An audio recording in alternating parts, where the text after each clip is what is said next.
49ª pregação de Romanos, vamos lá. Romanos 8:26, diz assim a Escritura: também o Espírito semelhantemente nos assiste em nossa fraqueza. Assiste aqui é no sentido de ajudar, né? Não assistir, de ver, de ajudar. Também o Espírito semelhantemente nos assiste em nossa fraqueza, porque não sabemos orar como convém. Mas o mesmo Espírito intercede por nós sobremaneira, com gemidos inexprimíveis. E aquele que sonda os corações sabe qual é a mente do Espírito, porque segundo a vontade de Deus é que ele intercede por nós. Só até aí, da semana que vem, eu falo desse final que é maravilhoso aqui. Mas vamos lá, olha para cá, por favor. A semana passada, o tema da minha pregação foi a questão que a visão da vida futura, né, da vida nossa no céu, nos faz viver melhor aqui na terra. Eis que Paulo vinha falando aqui no contexto. Ele vinha falando sobre sofrimento, que cristão sofre, que cristão morre, que cristão fica doente, que cristão fica desempregado. Essa semana mesmo, uma ex-vizinha minha, filha dela, acho que 2 aninhos e pouco, caiu na piscina, morreu. Puxa, que tristeza. Deus do céu, eu não consigo nem imaginar um negócio desse. Deve ser horrível. O que eu disse foi que a visão da vida futura nos ajuda a suportar os sofrimentos da vida presente. E que para que eu e você de fato possamos passar por essa vida, não sem sofrimento, porque isso é impossível, porque Jesus já disse: no mundo tereis aflições. No Salmo 23, Davi também diz a mesma coisa: ainda que eu ande pelo vale da sombra da morte. Ou seja, é possível sim, cristãos passarem por dificuldades, por problemas. Eu vi um caso uma vez de um pastor, li uma matéria que ele estava viajando com a sua família, ele, a esposa e 2 ou 3 filhos, se eu não me engano. Sofreu um acidente de carro. E então, depois de alguns dias, quando ele acordou no hospital, preocupadíssimo com a sua família, porque ele estava no hospital, ele, graças a Deus, só eu estou aqui. Quando ele foi saber, toda a família, ele tinha morrido, só tinha sobrado ele. Coisas terríveis. Então eu e você temos que viver neste mundo, mas com os olhos no mundo vindouro, na glória a ser revelada em nós, como Paulo diz aqui. Como eu falei na pregação anterior, o sofrimento do tempo presente não se compara com a glória do porvir. E por mais que eu e você tenhamos talvez uma vida de sofrimento, porque é possível sim, nós termos uma vida inteira sofrida. Eu tenho certeza que você conhece pessoas assim, eu conheço pessoas assim. Daí talvez as pessoas pensam, mas então não se aplica. Uma pessoa que tem uma vida inteira de sofrimento. E eu creio que a ilustração que eu dei pelo menos ajuda a entender melhor. Se eu dissesse assim para você, olha, se eu infligir 1 minuto de dor na sua vida, seguido de 75 anos de paz, sem dor alguma, eu tenho certeza que qualquer um faria essa troca. O que é 1 minuto comparado com 75 anos, não é? Da mesma forma, o que são talvez 75, 80 anos de sofrimento, comparado com uma eternidade ao lado do nosso Deus. É por isso que nós, como cristãos, temos que lembrar que não somos desse mundo. Vamos viver assim da melhor maneira. Assim como até na Babilônia, Daniel falou, olha, casem, formem família, trabalhem, mas lembrem que vocês não são daqui. Da mesma forma, nós também temos que fazer. Se queremos suportar os sofrimentos da vida presente, devemos lembrar que a única coisa que nos faz conseguir passar pelas tristezas desse mundo é lembrar que há um outro mundo, que existe um porvir, que existe algo esperando por nós. Mas hoje aqui Paulo vem e diz, né, também o Espírito semelhantemente nos assiste em nossa fraqueza. Eu quero passar apenas 2 princípios hoje, vou ser bem curtinho. Primeiro, o Espírito Santo nos ajuda em nossa fraqueza. Dentre várias coisas, vários trabalhos que nós lemos do Espírito Santo, aqui no capítulo 8, ele diz que ele de fato nos ajuda em nossa fraqueza. Ele é aquele um que nos auxilia, nos assiste, nos socorre, intercede por nós justamente na hora que nós mais precisamos. É isso que Paulo vem dizer aqui. Só que talvez você pense assim, pastor, que fraqueza? Ora, em todas elas. Todo tipo de fraqueza que eu e você temos, porque infelizmente depois da queda, nós fomos enfraquecidos por completo. A nossa alma, a nossa mente, o nosso corpo, todos nós sofremos, somos enfraquecidos por conta do pecado. O nosso corpo adoece. A idade vai chegando e junto com a idade a experiência, isso é bom. Mas junto com a experiência as dores. Junto com a idade, as rugas, as enfermidades, infelizmente. Mas não apenas o nosso corpo adoece. Os nossos desejos por conta do pecado foram totalmente transformados. É por isso que nós necessitamos do Espírito Santo nos ajudando até como orar, é o que diz aqui Paulo. Porque Por conta do pecado, até as nossas motivações foram mudadas, foram transformadas. Talvez você pode dizer, não, comigo não é assim. Pode não ser em um grau maior, mas todos nós temos as nossas motivações corrompidas, todos os nossos desejos têm se tornados egoístas por conta do pecado. Porque convenhamos, o objetivo de muitos é ter uma vida financeira próspera, e isso não é errado. Você pode e deve orar por isso. O apóstolo João diz, faço votos pela vossa prosperidade, assim como é próspera a tua alma. Não há problema orar para ser próspero. O problema é quando você faz da prosperidade um Deus. E por conta disso você deixa os seus valores de lado. Agora, por que muitos às vezes querem ser prósperos? É simplesmente para mostrar para aqueles que disseram que não acreditavam nele. Aquele que disse que eu não ia ser nada. E toda vez eu dou a ilustração, né? Musiquinha do Sabor de Fel dos Infernos lá. Aquele que não me ajudou vai se arrepender. Esse, infelizmente, é o grande objetivo de muitos. Por isso que eu sempre falo. A motivação dessa música, Sabor de Mel, é daquela beijinho no ombro da Valesca Popozuda, é a mesma. Mostrar que você venceu na vida para aquele que não deu nada para você. A mesma coisa, mesma coisa. Tem um filme, ele é bem antigo, mas essa semana eu assisti com meu filho. Não sei quando já assistiram, Homens de Honra. Fala sobre um mergulhador da Marinha Americana. E ele sofre muito por conta de ser negro. Não tinha negro na Marinha, ele sofre muito por conta do preconceito. Mas você vê a questão de dedicação, mesmo sendo humilhado. Ele salva um cara lá, e o branco recebe a condecoração do presidente no lugar dele, porque ele é negro, não podia receber. Ele, no final do filme, ele, posso contar o filme inteiro, senão você não tem graça assistir, né? Perde uma perna. Mas sabe qual que é o grande objetivo dele? De aguentar humilhação, esforço, de se dedicar. Uma hora o comandante lá pergunta para ele, mas por que você quer tanto ser mergulhador? Ele diz assim, porque disseram que eu não conseguia. Disseram que eu não iria conseguir. Essa, infelizmente, é a motivação de muitos. Porque por conta do pecado, até as nossas motivações têm se corrompido. Dentro da igreja, nós temos que constantemente nos vigiar, porque podemos cair no mesmo caminho, no mesmo erro.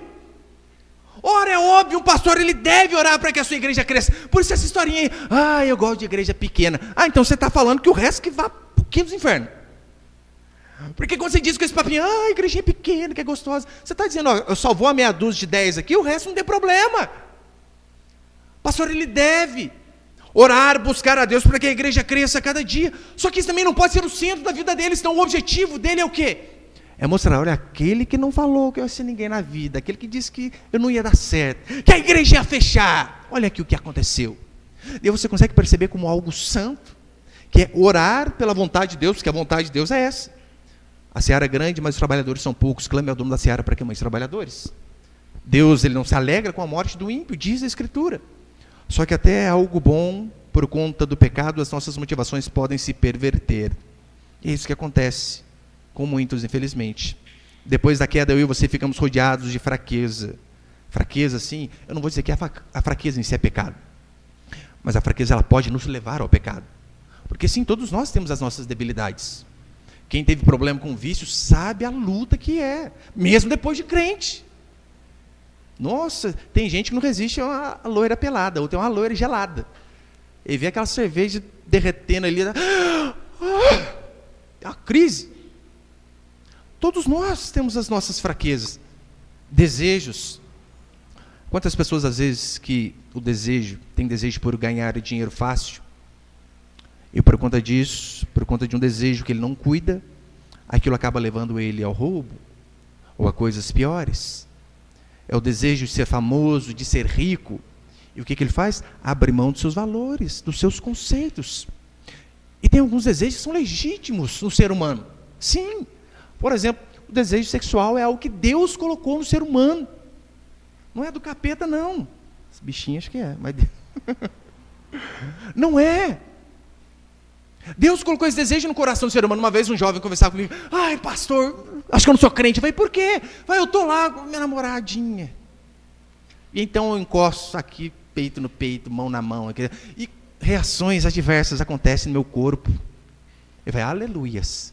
Pastor, eu estou falando sério, o senhor está aí. É um sinal que você é homem.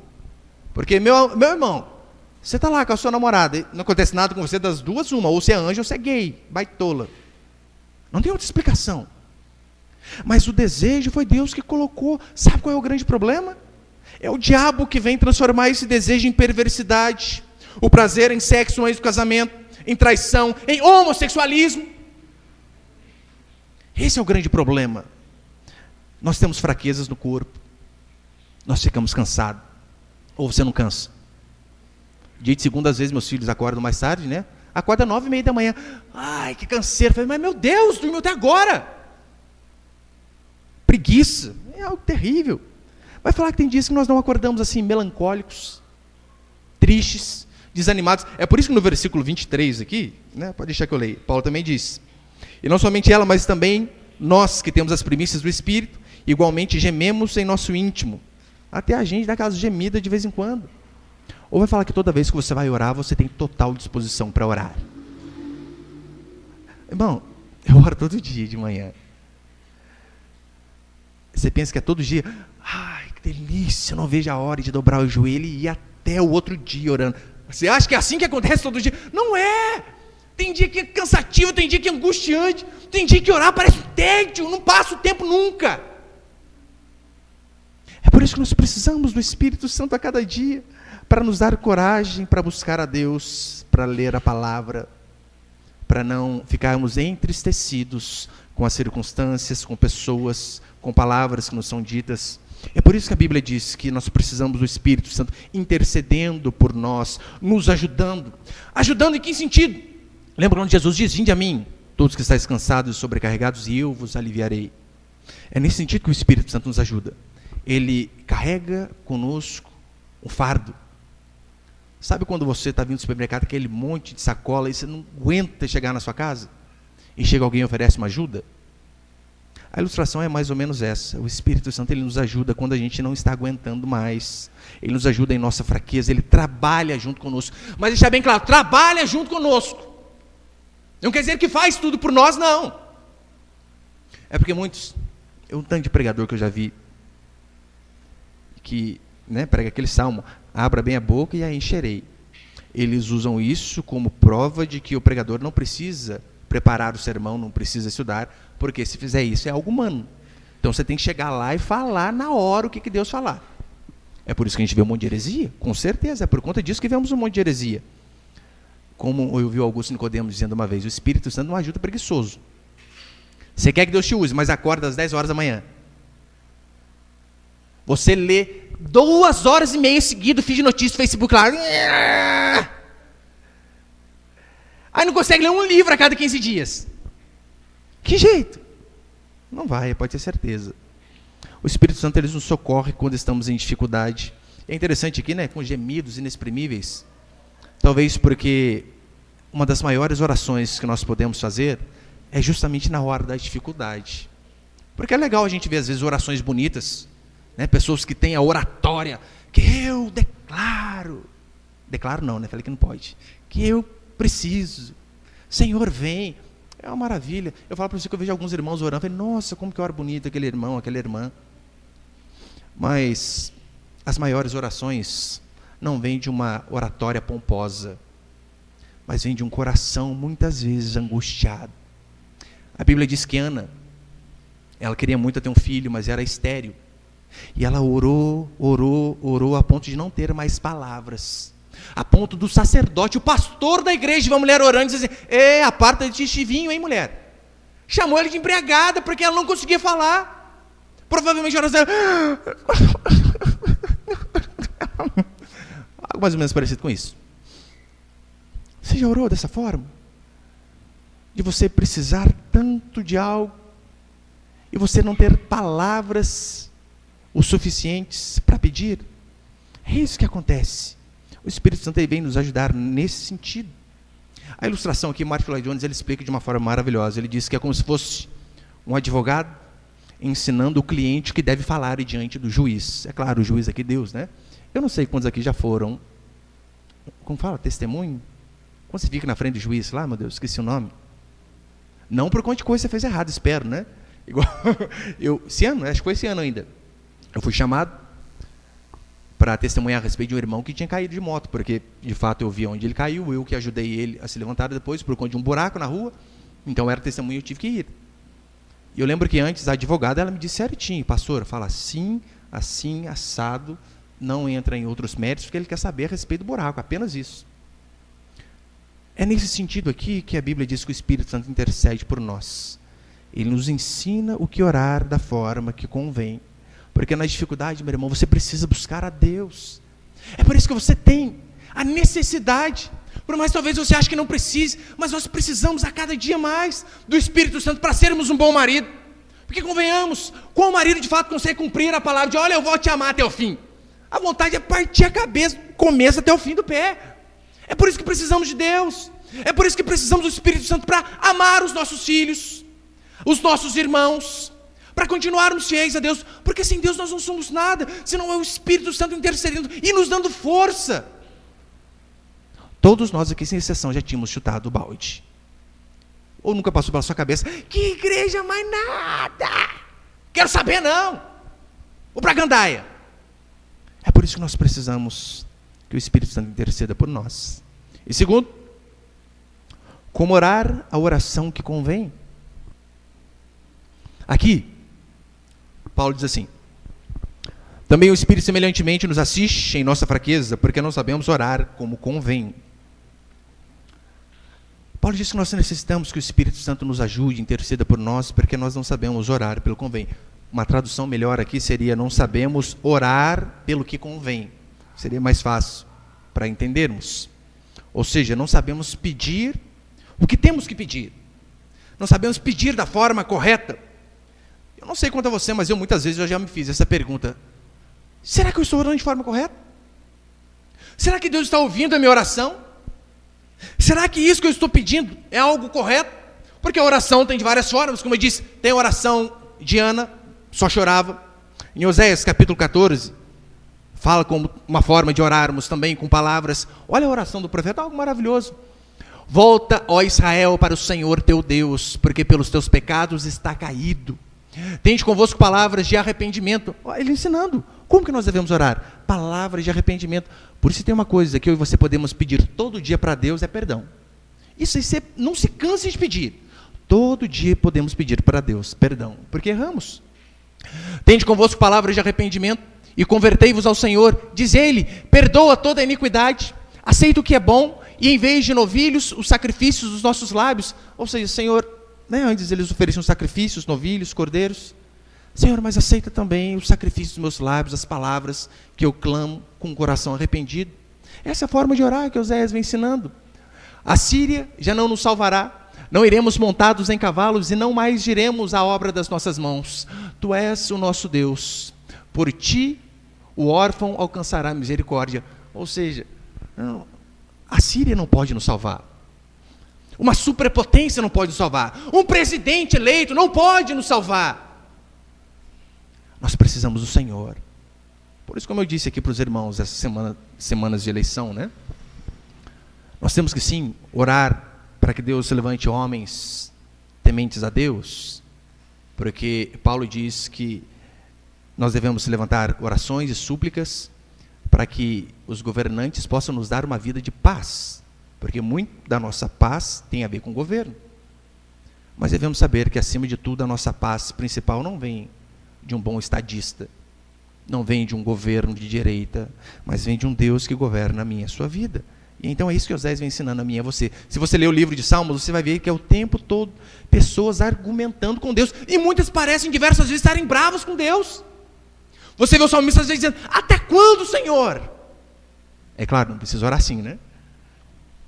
Mas você vê pessoas falando, Senhor, me ajuda, Senhor, estou aflito. Isaías capítulo 63, verso 15, diz assim a Escritura, atenta do céu e olha a tua santa e gloriosa habitação, onde estão o teu zelo e as tuas obras poderosas? Consegue ver ele dialogando com Deus, Senhor, cadê o teu poder?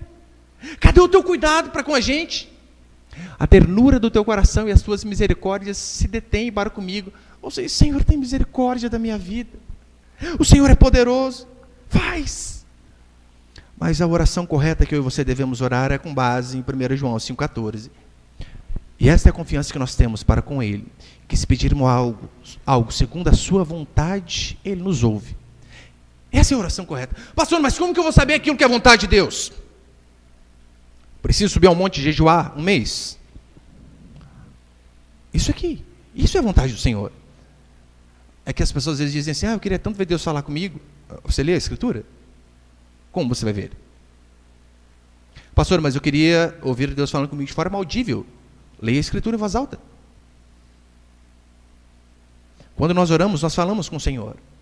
Mas quando nós lemos a palavra, interpretamos da forma correta, estudamos a palavra do Senhor, é o Senhor falando comigo e com você. E é assim que Deus fala conosco. Sim, nós temos as orações espirituais, né? Por exemplo, o Pai Nosso é uma oração maravilhosa. Semana eu ensinava meus filhos, semana passada. Nós não devemos fazer do Pai Nosso um terço católico, claro que não. Mas aqueles princípios ali, sim. Se você, meu irmão, orar o Pai Nosso, parte por parte, Pai Nosso que estais no céu, santificado seja o teu nome, ou seja, separado. Seu nome não deve ser dito em piadas, seu nome não deve ser usado sem motivo. Seu nome é santo. Se você pegar o Pai Nosso, parte por parte, ali você vai fazer a oração que agrada ao Senhor, pode ter certeza. As orações espirituais que a Bíblia diz que devemos orar por santidade, mas é claro, devemos orar, Senhor, me dê a graça de ser cada dia mais santo, separado, mas é necessário que você haja também. Daí está lá, você fala, Senhor, eu quero ser santo, santo, santo, Senhor. Só que quando passa aquele programa endemoniado, falsão, com aquelas mulheres seminuas atrás, você não consegue mudar de canal. Você não consegue desligar a internet. Como que você quer Deus te santificando? Temos que orar sim para que Deus nos dê discernimento, salve a cada dia mais pessoas, aumente o nosso conhecimento do Senhor. Essas são orações espirituais que devemos orar constantemente, devemos orar pelas promessas do Senhor. Quantas promessas tem na Bíblia? E às vezes você, sendo filho, não desfruta, sabe por quê? Porque não lê, porque não procura. É uma ilustração que eu já contei aqui, mas alguns irmãos talvez não ouviram. Conto que uma vez uma senhorinha trabalhou durante anos na casa de uma família, e então a dona da casa morreu, e ela deixou uma cartinha para essa senhora, e essa senhorinha, analfabeta, humilde, casa muito pobre, fez um quadrinho com aquela cartinha e colocou ali na parede da sua casa. Continuou na pobreza, mesmo depois da sua patroa ter morrido. E então uma vez uma neta dela chegou, vó, que quadrinho é esse? E então ela começou a pegar o quadrinho e ler. E ela disse, vó, a senhora não tem noção do que está escrito aqui. Ela, claro que não tem, minha neta, eu não sei ler. Então ela disse assim, a sua patroa, a senhora, que a senhora trabalhou durante anos na casa dela, deixou toda a herança dela para você. Tudo. Você não precisa mais viver na pobreza do jeito que você está vivendo, na miséria do jeito que você está vivendo. Só que muitos fazem isso, sabe como? Com a Escritura. Deixa apenas aberto ali. Salmo 91, e pensa que Salmo 91 vai expulsar demônio. Vai evitar o surucubaco lá na sua vida? Não vai. Você olha lá, a página está até toda amarelada, mas o que adianta? A Bíblia aberta é apenas um livro comum. Agora eu e você precisamos tomar posse. Em 1 Reis, a Escritura diz assim, nenhuma só palavra falhou de todas as suas boas promessas. Para mostrar que de fato, aquilo que Deus prometeu, Ele cumpre. Você não é assim com seu filho, com sua filha? Às vezes você diz, olha, eu vou fazer isso aqui. Fica feio se você não fizer. É chato. Você promete, o pai chegando no serviço vai jogar bola. Às vezes teve um dia de serviço horrível. Péssimo. Daí você chega e está um menininho já com a bola debaixo do braço com o meião no joelho. E aí, você prometeu, tem que fazer. Porque ele sabe, não, meu pai falou, ele cumpre. Deus, muito mais. Mas é claro, sem sombra de dúvida, uma das orações mais difíceis foi a que Jesus fez, o Getsemane. Lembra quando ele disse, Pai, se possível, passa de mim esse cálice. Contudo, não seja feita a minha vontade, mas a tua. Sabe por que essa oração é muito difícil? É porque muitas vezes, para ser exato, na maioria delas, nós não queremos fazer a vontade de Deus. A vontade de Deus vai contra aquilo que nós queremos. E por isso nós temos dificuldade de nos entregarmos por completo. Mesmo sabendo que Romanos 12:2 diz que a vontade de Deus é boa, perfeita e agradável, às vezes teimamos em fazer aquilo que é a nossa vontade. Teimamos fazer aquilo que nós achamos melhor. Olha, hoje eu estou começando a entender um pouco melhor os planos de Deus para a minha vida, a gente vai aprendendo. Mas eu tinha certeza que Deus tinha me chamado para ser pastor. Eu tinha certeza. Não sabia quando, mas tinha certeza. E eu fui ter convicção quando eu alcancei o grande sonho da minha vida, que era passar no concurso da Escola de Especialistas de Aeronáutica. 8 anos estudando para passar no concurso. Não foram 8 meses, não, 8 anos. E desde soldado, eu vi, puxa, o dia que eu for sargento, ai, que maravilha.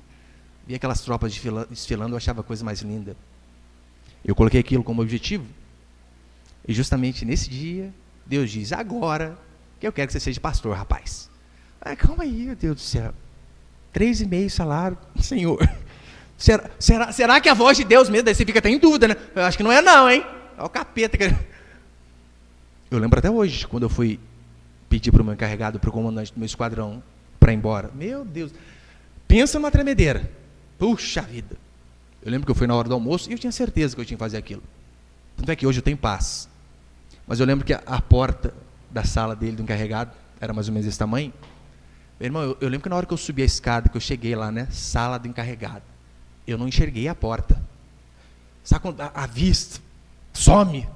Senhor, o que eu estou fazendo? Eu não tinha nem falado para minha esposa, ela sabia que eu ia sair, né? Eu não sabia como. Você imagina ela? Eu falei, Jesus amado, agora tenho uma vida mais ou menos. Difícil? Falar, Senhor, que seja feita a tua vontade e não a minha. O problema é que às vezes nós também podemos estar orando aquilo que não é a vontade de Deus. Sim, podemos. Às vezes fazemos orações bonitas e talvez com um coração sincero. Todavia, uma oração que não é a vontade de Deus. Moisés, em Deuteronômio 3, ele diz isso, olha, ele orou, se mostrou admirado com o poder de Deus, não é? Encheu a bola do Senhor. Mas Deus disse para ele, não vai. Paulo foi a mesma coisa. Paulo orou 3 vezes, é claro, não foram apenas 3 vezes, mas um símbolo de constante oração. Senhor, tira esse espinho. Lembra, por conta dele ter sido arrebatado do terceiro céu, por conta do orgulho, Deus colocou um espinho na carne dele. Paulo orou constantemente. Senhor, tira. E Deus disse, não vou. Então Paulo disse, que assim seja. Que assim seja, porque quando sou fraco é que sou forte. Mas é difícil. Jesus no Getsemane, ele sabia. Vou orar, Pai, me livra, sendo que ele mesmo disse, sendo que para essa hora que eu vim. Agora o grande problema, talvez o mais grave, é quando eu e você insistimos em orar aquilo que não é a vontade de Deus. Porque você sabe. Muitas vezes não precisa chegar um pastor e falar. Você não precisa pegar a Bíblia e ler. Às vezes a gente sabe aquilo que é correto ou não. Se o que estamos fazendo é correto ou não é correto. Daí você está lá insistindo, sabendo que aquilo não é a vontade de Deus. E então você vê Deus fazendo, e você pensa, olha pastor, é testemunho, devido à insistência Deus fez. Nessa hora não é testemunho bom. Sabe o que é? É Deus te punindo, porque você insistiu tanto por algo que Ele não queria te dar, e Ele acabou te dando. Salmo 106 tem ali? Salmo 106, versículo 15, assim, concedeu-lhes o que pediram, mas fez definhar-lhes a alma. Sabe quando você pede, o seu filho pede algo para você, pai, você fala, isso aqui não é bom. 10 vezes você deixa, eu estou falando que não é bom, você quer? Experimenta. Meu filho, quando ele começou a aprender a andar de bicicleta, o moleque tinha acabado de tirar uma rodinha, pai, tira as duas. Eu falei, moleque, vamos aprender com o meu primeiro, né? Não, pai, tira, eu já sei. E eu estou ali empurrando. Solta. Você não consegue, menino. Solta. Você não consegue, menino. Solta, pai. Tá bom. Soltei o primeiro carro que ele viu, pá, bateu no carro parado. Daí volta com aquela cara. Você acha que eu soltar foi bênção para ele ou foi punição? Foi punição. Às vezes nós oramos tanto por algo que não é a vontade de Deus, que quando conseguimos, pode ter certeza, não é Deus nos abençoando, mas nos punindo. O povo foi assim, clamava por um rei, e não era a vontade de Deus um rei. Deus queria governar sobre o povo, só que eles olhavam, mas todas as nações têm reis, nós também queremos que alguém governe sobre nós. E Deus disse, vocês querem tanto um rei? Tá bom, deu Saul, acabou com o povo. Nos pedidos pessoais, eu e você precisamos a cada dia mais ter cautela para não pedirmos algo que não seja a vontade de Deus, porque Deus não atenderá, em primeiro lugar, aquilo que não for a vontade dele. E se atender, pode ter certeza, é com punição. Uma vez uma moça casou com um rapaz, e nós tínhamos avisado ela várias vezes. Pô, o cara nem não é crente, o cara está lá na bagunça, para com isso. Ah, mas eu já estou passando da idade, se não casar, estou perdido. Perdida, né? Então ela foi e casou com o rapaz. 4 anos depois descobriu que ele era gay. Por que não ouviu, meu Deus do céu? Por que não dá ouvido? Temos que tomar cuidado com os nossos pedidos pessoais, para não orarmos algo fora da vontade do Senhor. Eu e você devemos a cada dia mais nos submeter à Escritura, ainda que doa o nosso ego, porque às vezes é isso que vai acontecer. Acaba com o nosso ego, nos põe no chão, nos humilha. Mas nada melhor do que a certeza de estarmos fazendo a vontade do Senhor. Paulo diz que quando nós fazemos a vontade do Senhor, a paz de Deus, que excede todo entendimento, guardará o nosso coração. Portanto, esse também é um termômetro. Você está fazendo algo que você não está em paz. Tome cuidado. Pode ser que seja Deus avisando, olha, isso aqui não é correto. Não faça dessa forma. Isso é um termômetro. A paz de Deus, ela tem que ser o árbitro, de fato, em nosso coração. E para encerrar, não devemos, como eu disse no começo do culto, exigir nada de Deus de forma impositiva. Declarar, determinar. Alguns chegam ao absurdo de dizer assim, olha, faz prova de Deus. Como assim, criatura? Eu já ouvi, coloca Deus na parede. Mas você tem noção com quem você está falando? Como assim? Deus, nós devemos nos aproximar dele com reverência e santo temor. Não, é por isso que sabe porque muitos às vezes não conseguem ver Deus fazendo na vida dele, porque eles chegam diante de Deus, não com a boca no pó e com o joelho dobrado, mas chegam com um currículo gospel, dizendo, Senhor, graças te dou, porque não sou como os demais, e começa a falar tudo que ele faz. Ó, Senhor, podia estar matando, roubando, prostituindo, mas estou aqui cultuando o Senhor. Ó, meu vizinho, como que é sem vergonha, filho do capiroto, eu estou aqui. E então ele começa a mostrar todas as suas bondades, e pensa que por conta das suas bondades, o Senhor é obrigado a ouvi-lo. Diferente, né? O publicano e o fariseu. O publicano chega e diz, Senhor, graças te dou que não sou como os demais. Jejuo. Ai, que santinho, cara. Dou dízimo de tudo. E então diz a Escritura que o publicano do fundo, ele baixa a cabeça, nem o olho para cima. Apenas diz, Senhor, se propício para comigo, pecador. É interessante que o publicano sai dali justificado e o fariseu não. Só uma forma de nós nos apresentarmos diante de Deus. Em humilhação. Dizendo, Senhor, eu preciso da tua graça e da tua misericórdia. Não com determinações, não com autoridade, mas sim com súplica e reverência.